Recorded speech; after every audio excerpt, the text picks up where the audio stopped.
So, hello, everybody. Hello, hello, hello. Hello, world, as I usually say. Welcome to Aim to Purpose Spiritual Empowerment Hour. And I'm your host, Louise Hicks.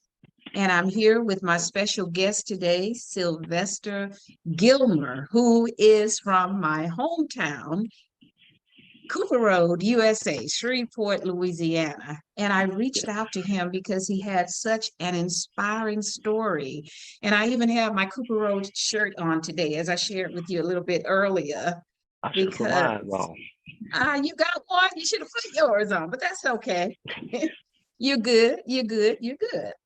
So anyhow, I have a YouTube channel as well, Aim to Purpose radio. That's AIMED, the number two, Purpose, PURPOSE radio. So go to my YouTube channel and subscribe, give it a thumbs up, leave comments.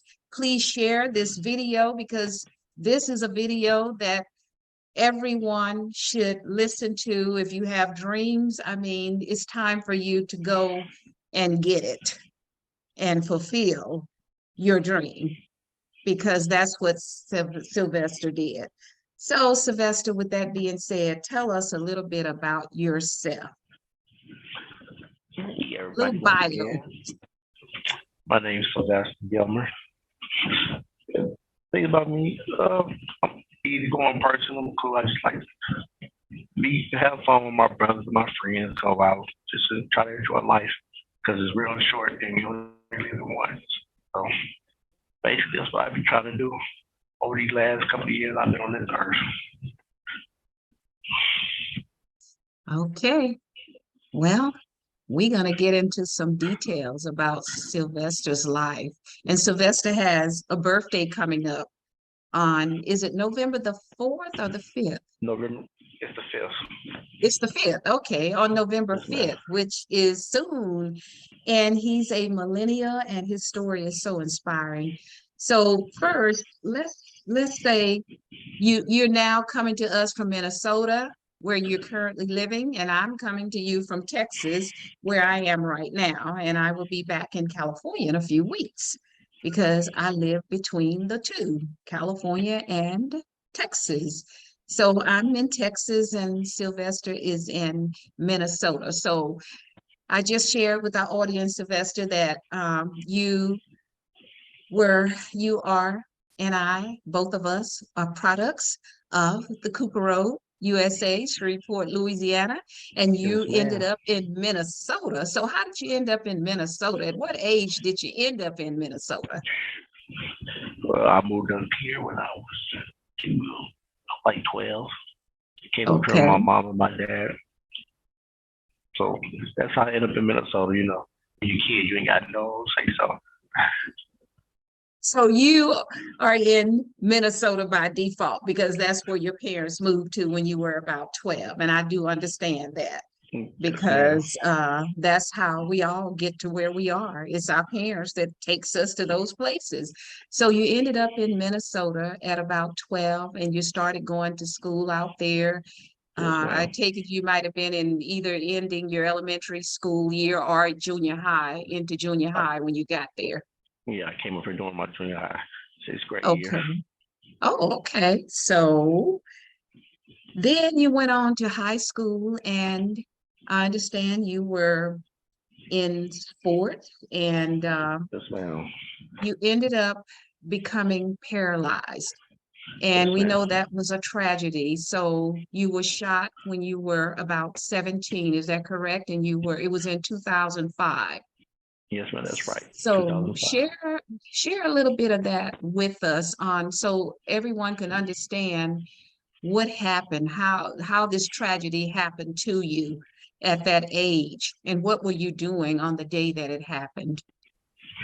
Okay, I remember it like yesterday. So it was April 8th, 2005. I think we was on school break. I think it was spring break. So I ended up going to the park with some of my friends. It was down the street from my house, from my mom's stay, like I say about 6, 7 blocks away.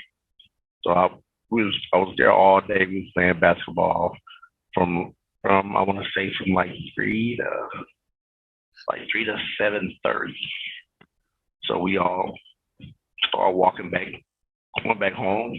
So I ended up stopping at the store because I was hungry and needed a little snack, get something to eat, fill my belly up. Oh, yeah. So once I get in, try to get everything that I needed. Once I come outside, one of my partners stopped me, asked me, can he, we get to talking face to face. He asked me, can he get a piece of my food? And we was talking. So when that happened, all I know, like 5 seconds later, a car come around the corner and started shooting.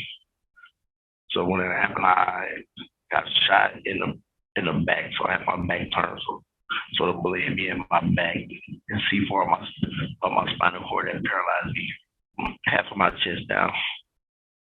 So that's what happened. They rushed me to the hospital. They said, I know, I just remember waking up to the hospital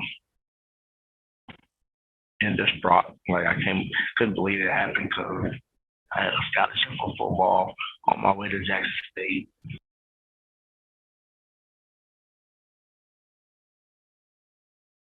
I can't hear you. What happened?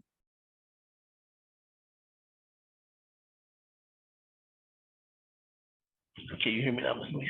Yes, I hear you. So you have to Sorry get about some that. more I had a phone oxygen. call. Oh, I thought maybe you were getting some oxygen to breathe better or something, but No, you're I was okay. trying to get me. Yeah, I'm getting Oh, my thing. okay. Somebody called. Okay. Okay. So you said you were on your way home and the car just came around and they started shooting They started and shooting, and I caught a straight bullet right in my back. okay. And you didn't realize what had really happened to you until you woke up in the hospital. Is that what happened? I realized I was shot because I was still woke. Okay. When I realized I was shot, see everything. I see myself falling. I'm trying to get up, but I couldn't move. And Okay. a couple of people that was around that was outside that I knew they lifted me up. And they drug me to the parking lot where the store was. And that's all I remember.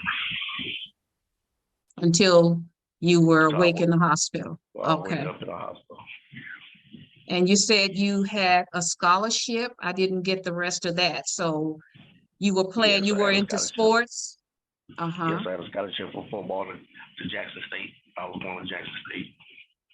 Oh, okay. The Jackson State where Deion Sanders is the coach? Yes, ma'am. All right. So your dreams were shattered at that time. I can only imagine how you must have felt knowing that. Were you a senior or a junior at that time? I was a senior at this time. I was on my way out the door, on my way out. Okay, so you were, I was 2 months away from my graduation. okay. So you were getting ready to go to Jackson State then because you were a senior. And Yes, ma'am. yeah, I know your dreams had to be shattered because we did have some little pre-talks about how you felt and what happened and so forth. So with that being said, did you go on to graduate at some point in time from high school? Yes, when I was in the hospital, I was still in the hospital on a ventilator, and still I couldn't move and stuff. So just the hospital, they paid for me to go to my graduation with a ventilator and a couple of ambulance escorts. So I was happy to make it for my graduation. So you So were able to go to your graduation. yes, The I was able to hospital go. paid for it, for the ventilator and all of that. So that was really Yeah. commendable on the part of the hospital to do that. And are you an only child with your No, I'm mother? not. Okay. I have an older sister. It's just me and her. Okay, so the two of you, your older sister and you. So I can imagine your mother, your father, your sister, everybody had to have been devastated with what had happened to you. More importantly, you had to be devastated because you had these big dreams to go on with your scholarship to Jackson State, and everything just was shattered. How did that make you feel when you realized that you were paralyzed?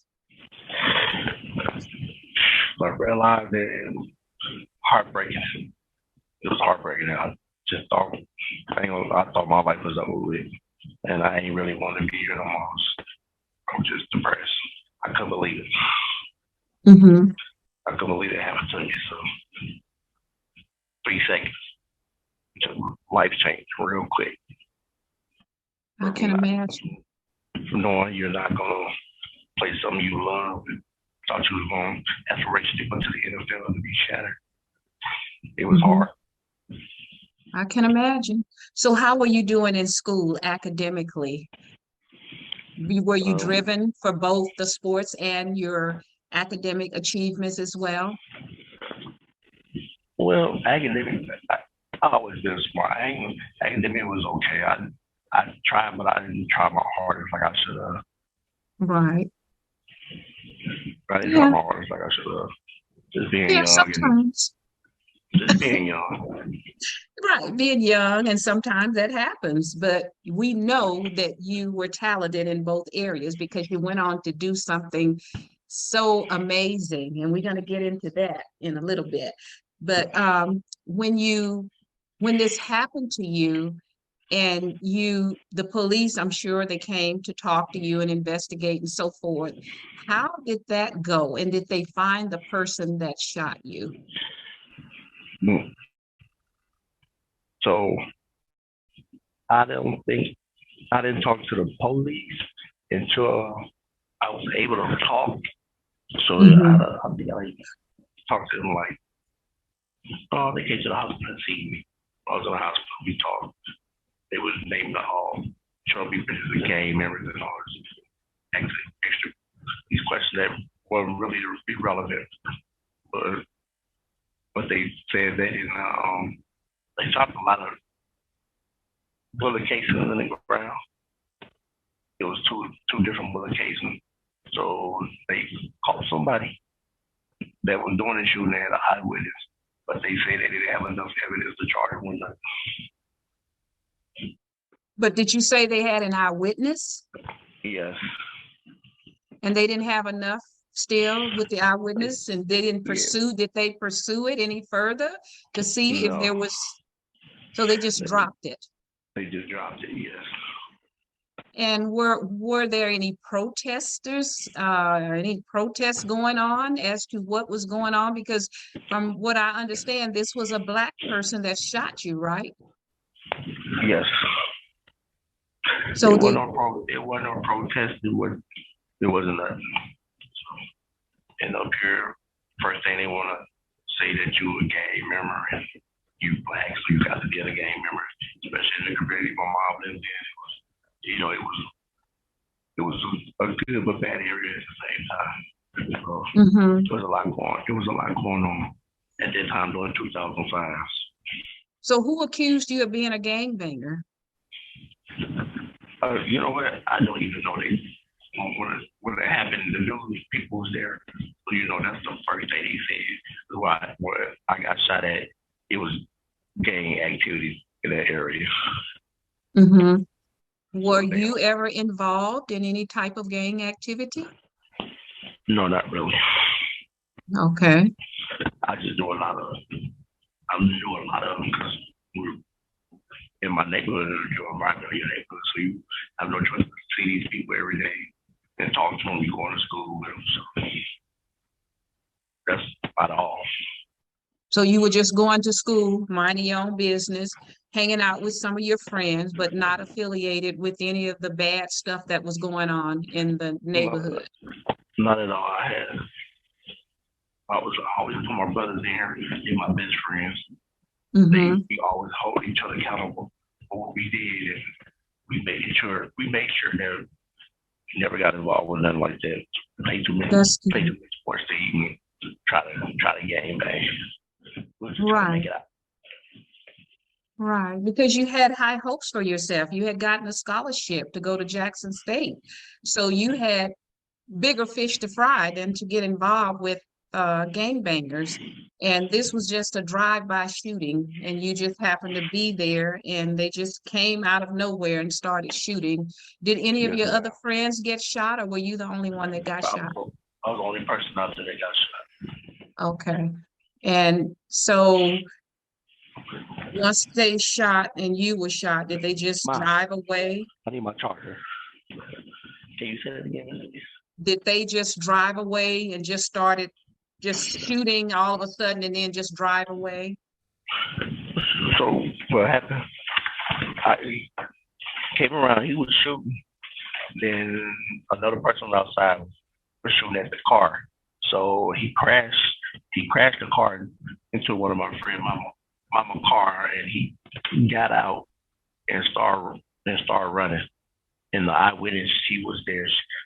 She didn't move nowhere. She was still sitting, standing right there. And that's interesting though, but the police didn't had an eyewitness, but they didn't pursue the case any further, do anything else. I can't see you now. I don't know where you went. I'm sorry. But Put the charger in my phone right there. My phone was dying, so charge. oh, Okay. okay. I got you. You have to charge your phone up. Understandable.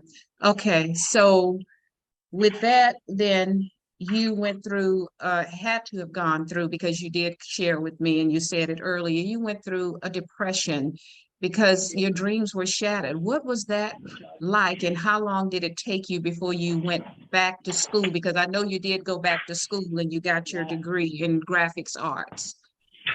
Uh, so when I got shot, I was depressed for a long time.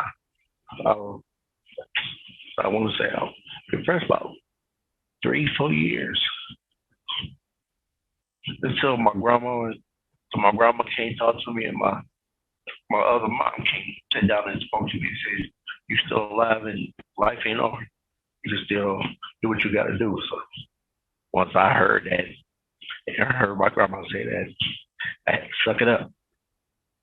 So I think I went back to school. I went to college in, I want to say 2010. I went 5 years later after my accident, and I went for a year until I got sick. I got sick real bad when I had to get surgery and stuff like that. So I had to drop out, and I didn't go back to school. I didn't go back to college to another, I think I want to say another 8-9 years. I didn't go back. I didn't want to go back.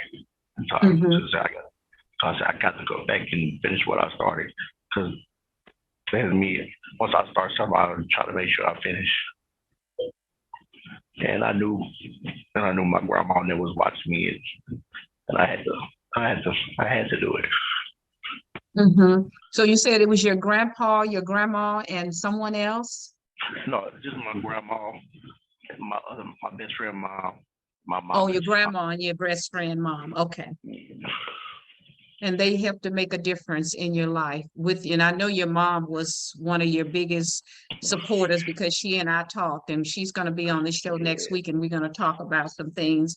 So that really gave, say what now? I said she's definitely my biggest supporter. Love her Oh, all. yeah. Love my mom to death. I don't know what I'd do without her. Oh, I can imagine. I can only imagine how that must have felt. And with your grandma too, because I know I lived with my grandma for many years prior to finishing high school.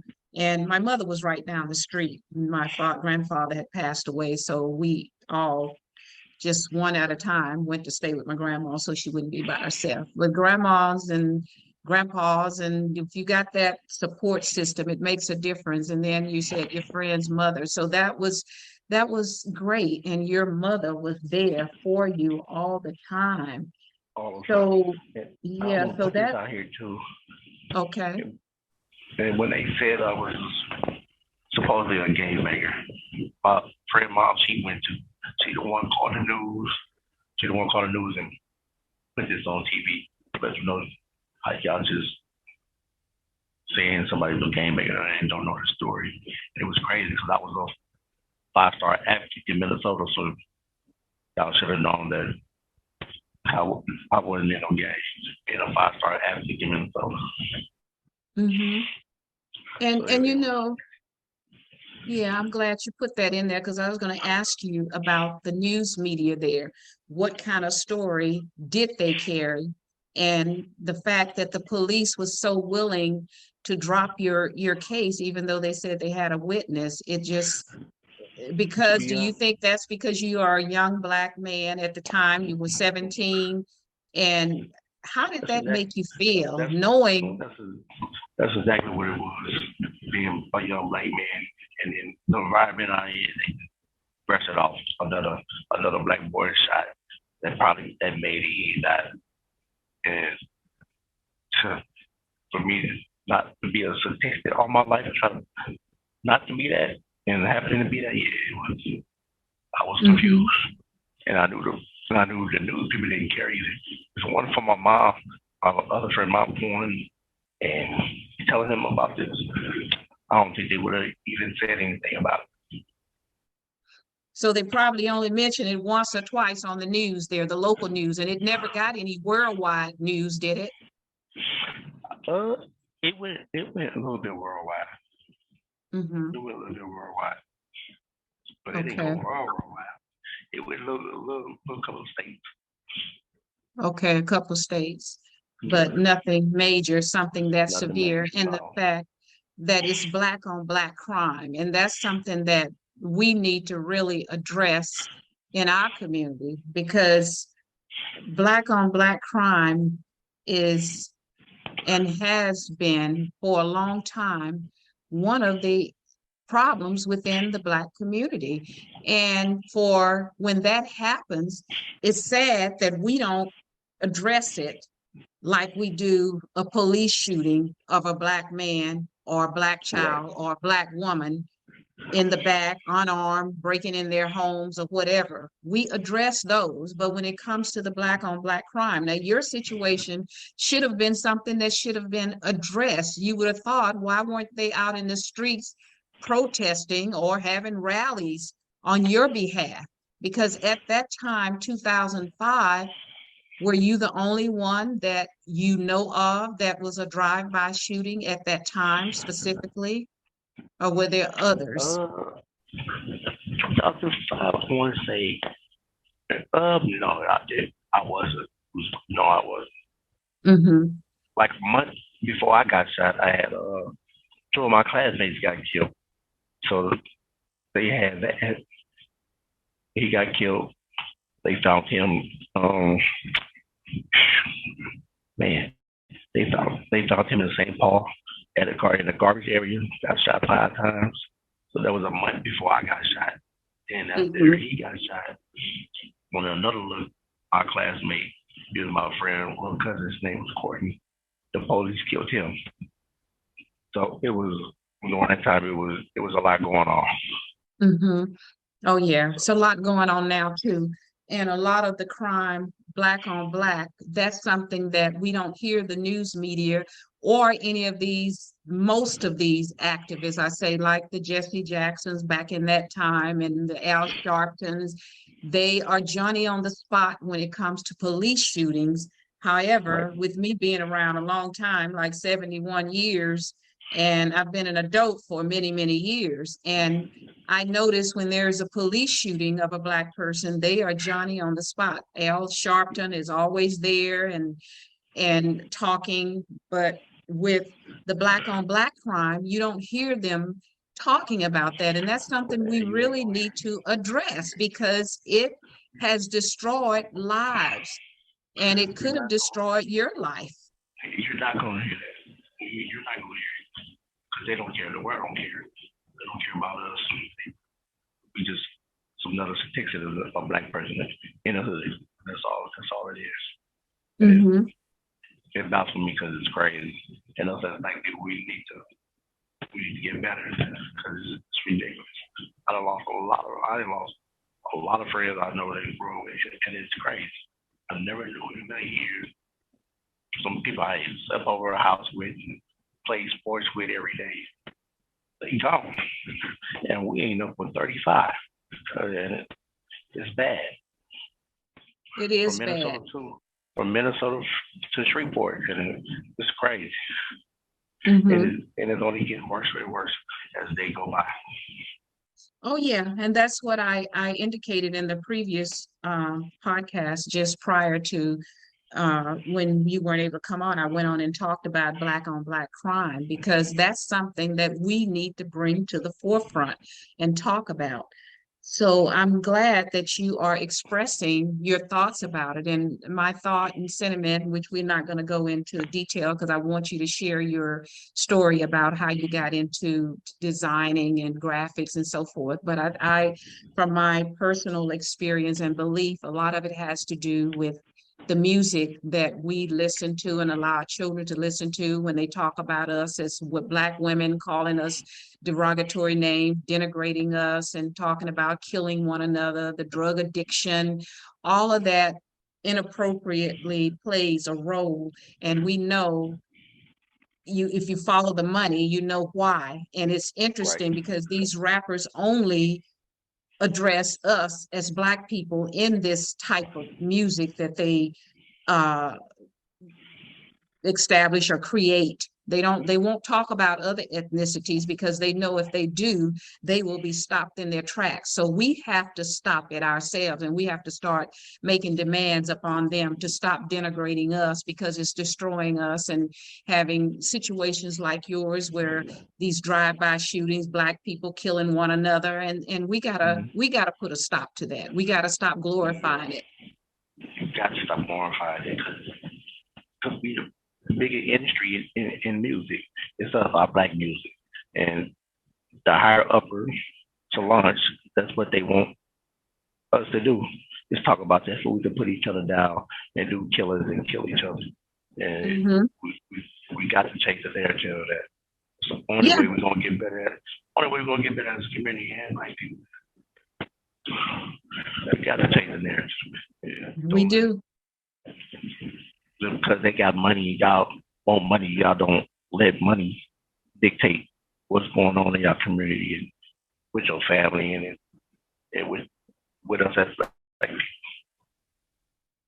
Absolutely, because we have enough money going through the Black hands, 1.3 to 1.6 trillion dollars annually. So we don't have to go down that path. We can change the narrative. Yeah, we can change the narrative. It's up to us. We need to start back owning stuff like we used to in our communities. Just take over and own what's ours, because actually it's ours. Absolutely, I agree. And we need more young people with these kinds of mindsets and thoughts.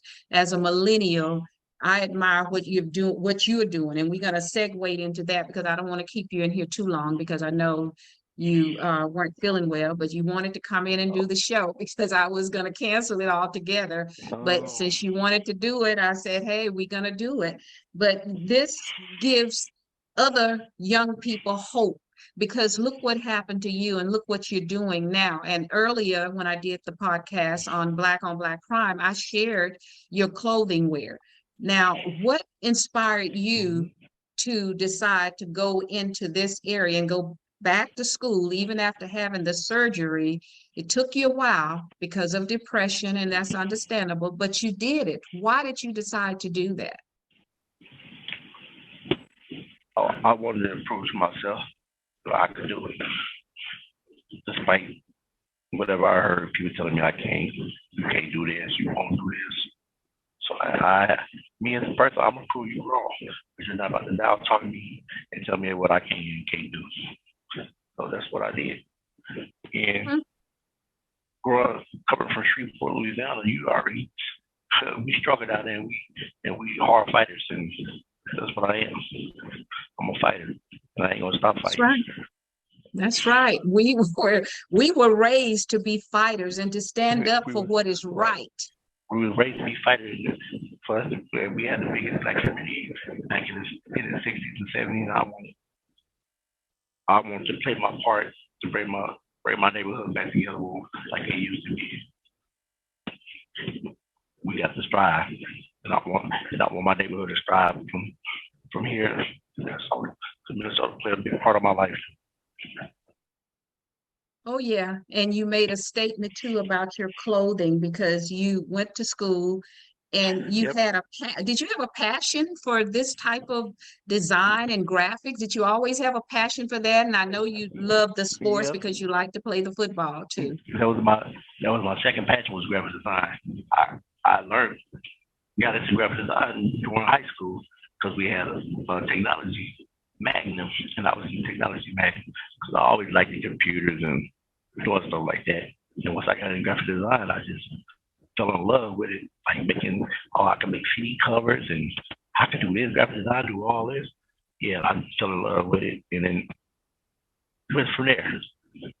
But I was got shot. I was still going. That was going to be my major when I got to school anyway, graphic design. So I just kept on. I just kept with it. Because at first they told me when I first went to school, they told me I couldn't do it because they had nothing for me. So I changed my major. But when I dropped out because I was sick. I told them I'm not about to let them dictate me. I can do graphic design. I'm going to do it. And I went to a different college, and they helped me whatever I needed to finish it. So I got it done. I got my degree, and I always liked it. I always liked the clothes and styling. I get it from my mom. You know, she's dressed down. So so I just decided, make my own clothes. It could be inspiring. I can tell my story. Absolutely. And you're telling it in spite, that shows you how we can do whatever. So one college you're going to tell you you can't do, and you switch colleges and they tell you we're going to do everything we can to move you in the direction and have your vision fulfilled. And that's what happened. You were able to fulfill that vision. And what did you name you started your own clothing line, and what did you name it and why? I named it Nagasi, and with Nagasi, it means royalty in African, Ethiopian Africa. So I just wanted to know that we are kings and queens. So I want to stick to our roots, and I wanted a powerful name in it. And Nagasi was a powerful name, and I had to run with it. It hit me. And it's Negasi. Yes, ma'am. And what did you say it means again? Royalty. Royalty. Mm-hmm. That's and I like what you said, because we do come from royalty. Oh, And we definitely royalty. yes, We're king and queen. absolutely. And that's And what you wanted, I wanted my clothes to be royalty. I want you to know every time you put these clothes on, you're a royalty person. You're a king. You're a queen. You're a princess. You're a prince. Don't never forget it. that means a lot. That means a lot to anybody that puts these clothes on.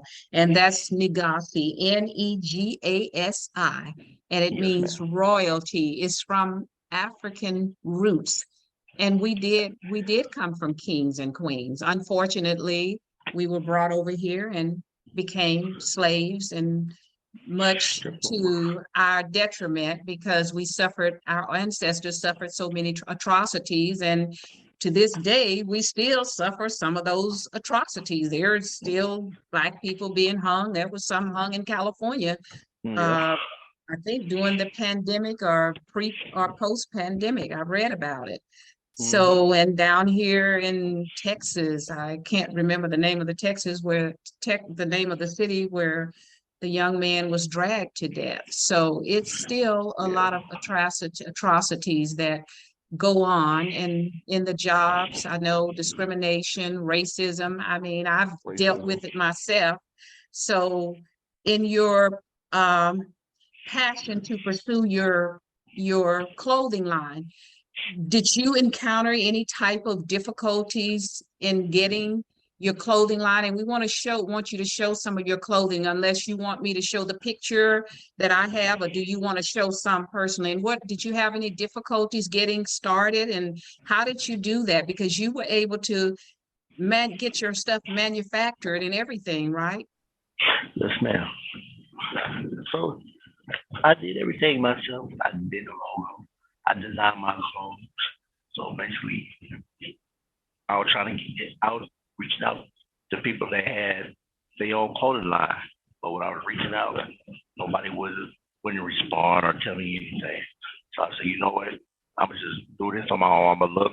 I'm gonna find somebody. And I went on the internet and scrolled, calling people until I found the right person that was going to do it and do it for a low price. You know, Social Security, I already don't got that much money, so I Right. used what I had saved up to make these clothes.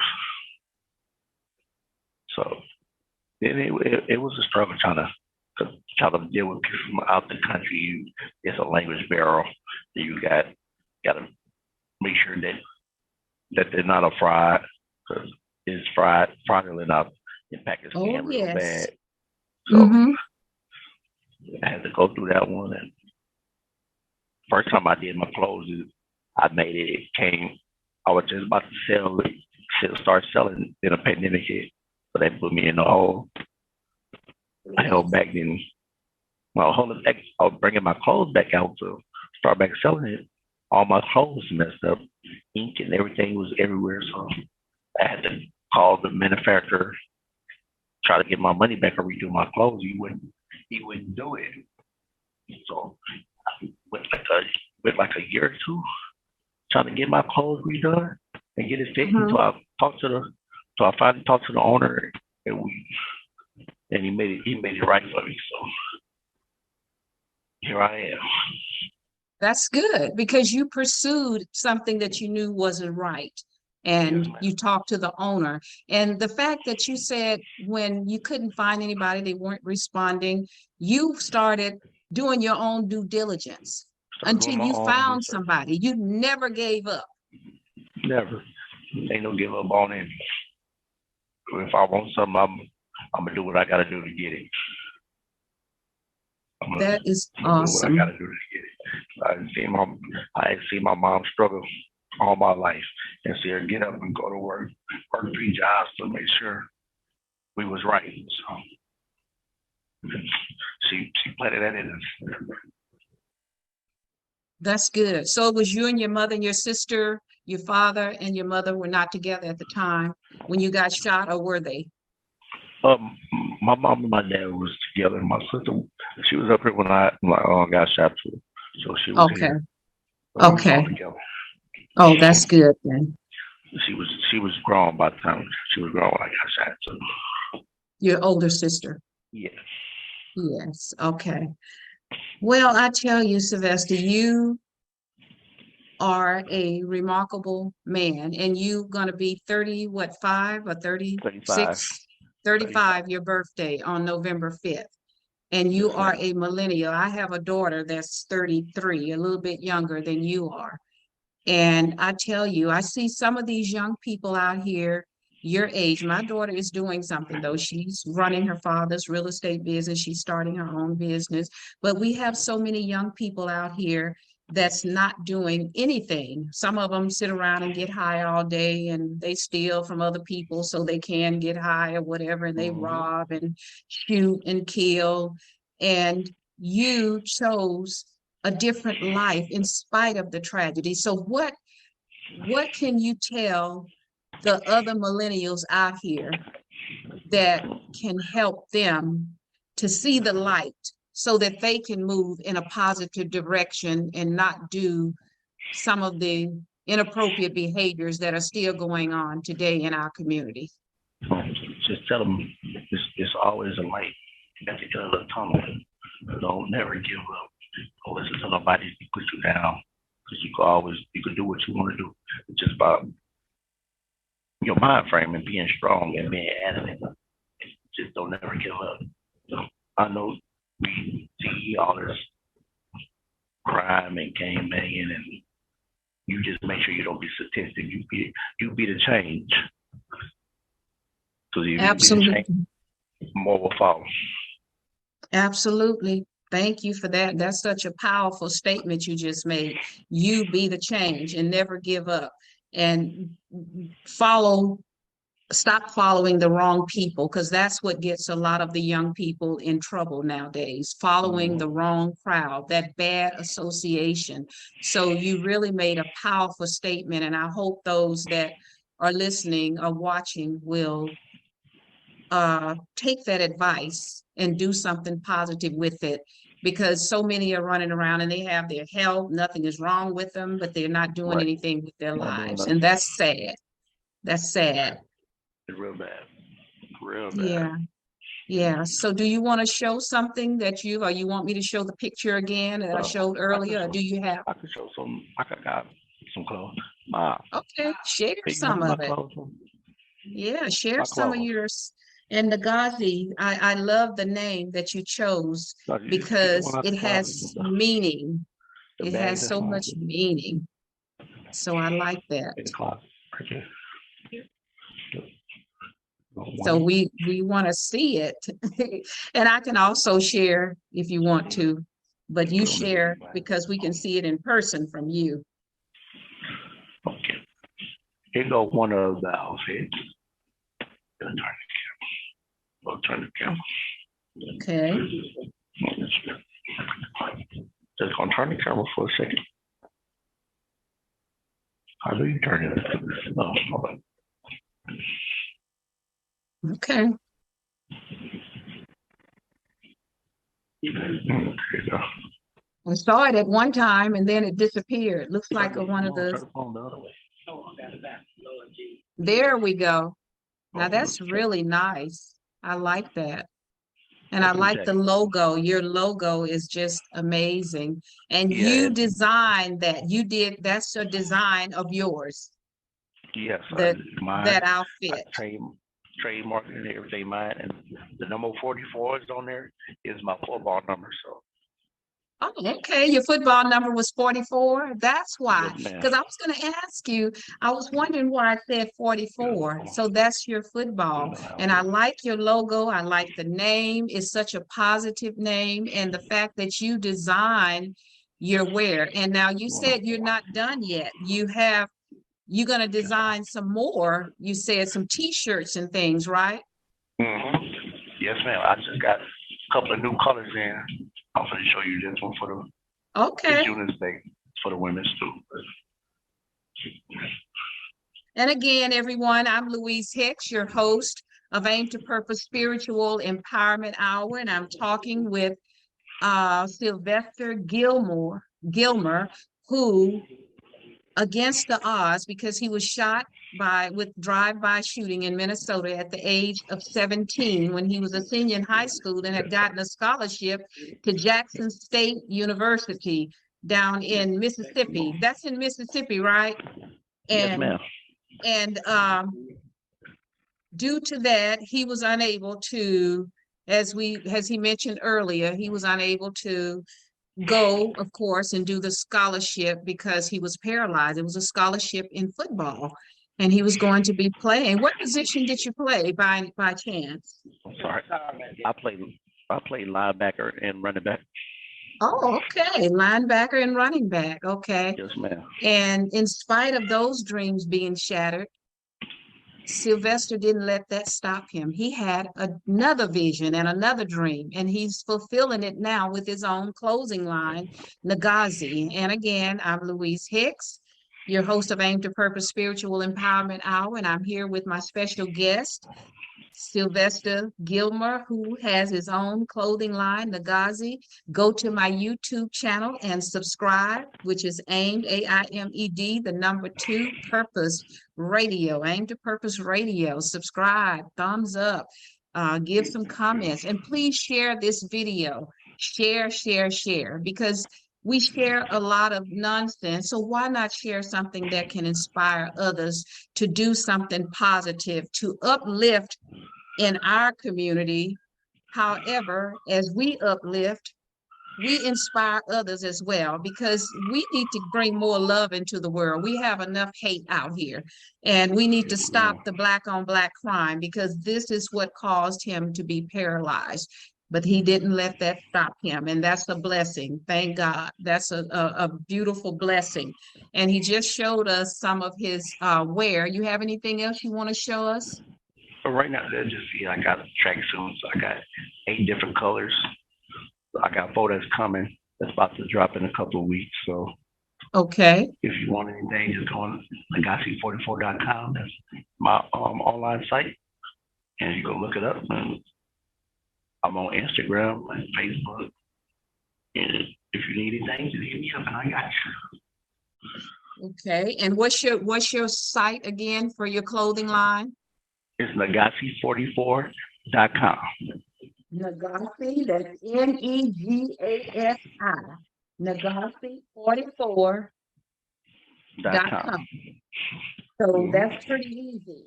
Negasi, that's N like Nancy, E like Edward, G like George, A like Apple, S like Sam, I like Ice, the number 44.com.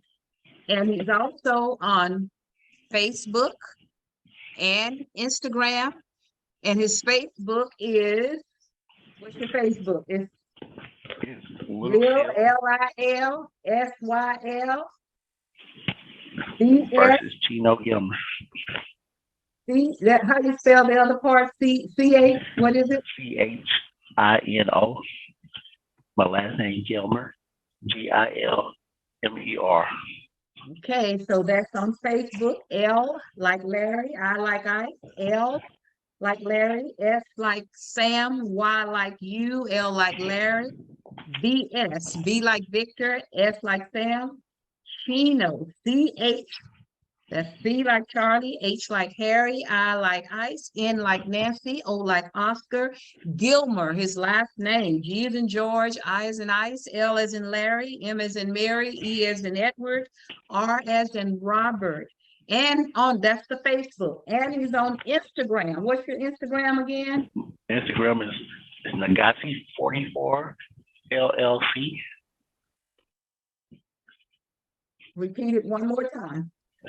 Negasi44 LLC. Negasi44 LLC. C like in Charlie. That's Instagram.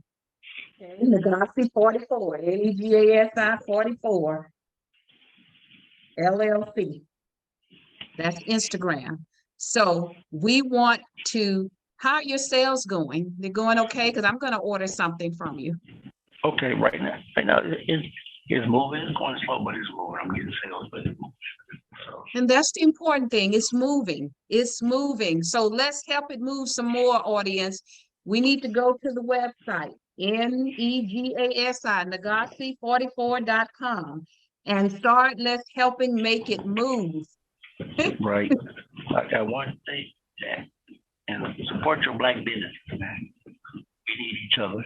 We spend all this money on Gucci, Prada, and you got Black people with good quality clothes out here. So help us out. That's right. And we need to your sister was texting me. She said she was trying to get in there. I just text her back. That's why I have to go over to my phone every now and then. I get over to the phone. But yes, we need to support Black businesses. And this is a young Black man who has amazingly excelled in his dream and his vision by starting his own clothing line, a Black business, an entrepreneur.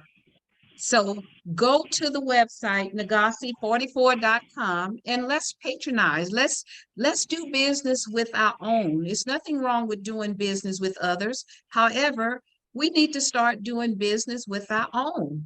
That's how we build wealth. That's how we build legacy. And we need to start building legacy and generational wealth. So go to the website and purchase his products. And do you mind if I share too what I showed earlier today so they can see? Okay, let me see if I still have it up here. I think I do. And I can share too. Okay, see there's, you can see the full clothing there. And here's another one. This is someone with his clothes on. That's one of my brothers, one of my best friends. Okay, one of his best friends, and he's modeling. So you can see his line of wear is awesome. It's amazing. Look at the colorful design, the matching and so forth. And he just showed us the red one. And I mean, I'm gonna order. Do you have line of clothing for women like these two? Or have you done designs for women? The tracksuits, they're unisex, so both gender can fit it. Okay, good. So women, And, you hear that. And with the holidays coming up, why not trade with the Black business and and purchase? I Go have ahead. colors for you women. I got colors for you women too. I got pink, coming, green, turquoise, and orange on its way. So be looking out. I will, because I love turquoise. I would like to get a turquoise, and I like the colors you said. I know a friend of mine built a pizza down in Houston, Texas, who is a Black owned business as well. She loves orange. And Chef D down in Houston, Texas, and she just launched Build a Pizza, a Black business on and owner, and she is a Gen Xer. So I'm so happy to see our younger Black generation doing positive things rather than out here listening to all of this negativity, the negative rap music, which is anti-Black. No other ethnicity will allow you to spew that type of anti-Black music of their people. So we need to stop allowing it to be spewed about us as Black women and drug abuse, alcohol abuse, killing one another. We have to stop that. So at any rate, anything else you want to say before we close out? Because this has been such an inspiration to share, for you to share with us what's going on and how you got to where you are today. It's such an inspiring story. Anyone that has a vision after hearing your story, you shouldn't have any excuse not to go and get started on your business with your brilliance that you have. Definitely not an excuse, but I just want to say thank you for having me on the show and reaching out to me, because it means a lot. I really appreciate it. And to my Black brothers and sisters, man, let's go. We can make a way, make our way up out of this. Keep striving. Keep striving. And something else before we go, you said that really inspired me too. With us being from the Cooper Road, you said you wanted to make the Cooper Road better by, what did you say you were going to do? What I want to do on the Cooper Road, I want to get into real estate, make more houses. I want to have stuff out there for the kids to do work, and like Sky Zone, like they got out here, roller skate, just get the community back together, get some Black-owned banks, just like we used to have back in the 60s. Yes, I like that vision. What a vision. And we need that. We need the vision, because as I always tell everybody, your power lies within you, because your destiny is your command, and you've proven that. And that's why I came up with Aim to Purpose, the vision I have, which is aspiration, inspiration, motivation, edification, and determination. And you've done all of that today. You have inspired, you've given us aspiration, you've given us inspiration, you've given us motivation, you've edified us, and you have really caused us, we should be more determined now to pursue those dreams, those visions, in spite of what has happened in our life. We never give up, because we should continue to strive for excellence and to create our own destiny. Not to say we are not owed reparations, because we are. And there's going to be a rally on the 5th of November in Washington, D.C., that's spearheaded by Tariq Nasheed, and it's going to be about reparations, because our ancestors shed too much blood for us to forget the atrocities that happened here on American soil, that is rooted in the cause of a lot of the symptoms of inappropriate behavior today that's going on in the Black community. Not that we're going to excuse it, because when you know better, you should be doing better, and we know better now. Amen. So we got to start doing better. So I am so inspired by this. And again, everyone, I want to thank my guest today, Sylvester Gilmer. Happy early birthday to you, because you will be 35 on November the 5th, the day of the rally out in Washington, D.C., about reparations, headed by Tariq Nasheed. So if you're in that area, if you're not in that area and you can afford to get out there and rally, because we are deserving. We are deserving.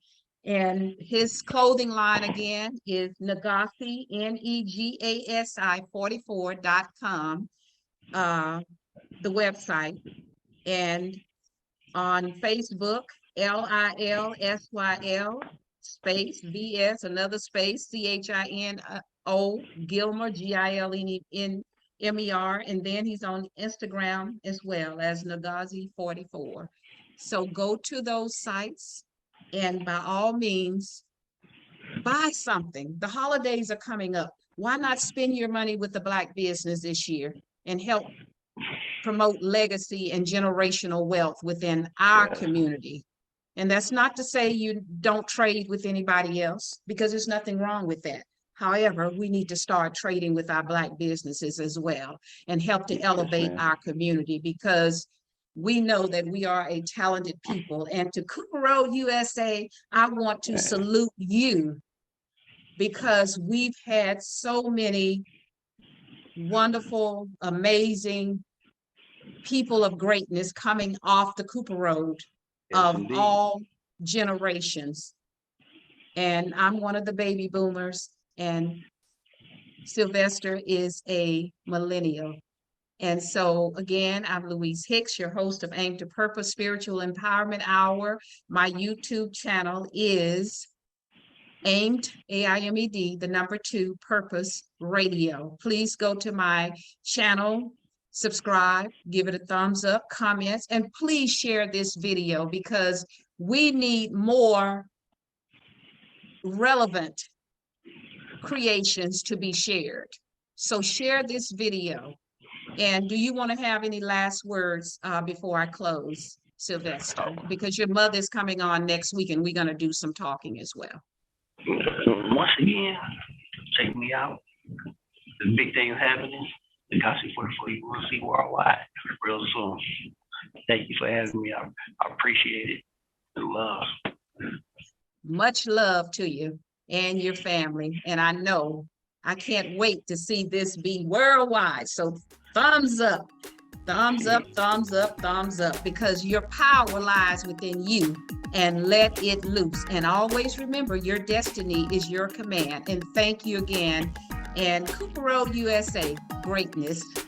Thank you. And everyone have a great week ahead. And you may see me back in here. So until then, enjoy the rest of your evening. And thank you, Sylvester, for coming in and sharing your story and triumph over tragedy. Bye-bye. Have a good evening.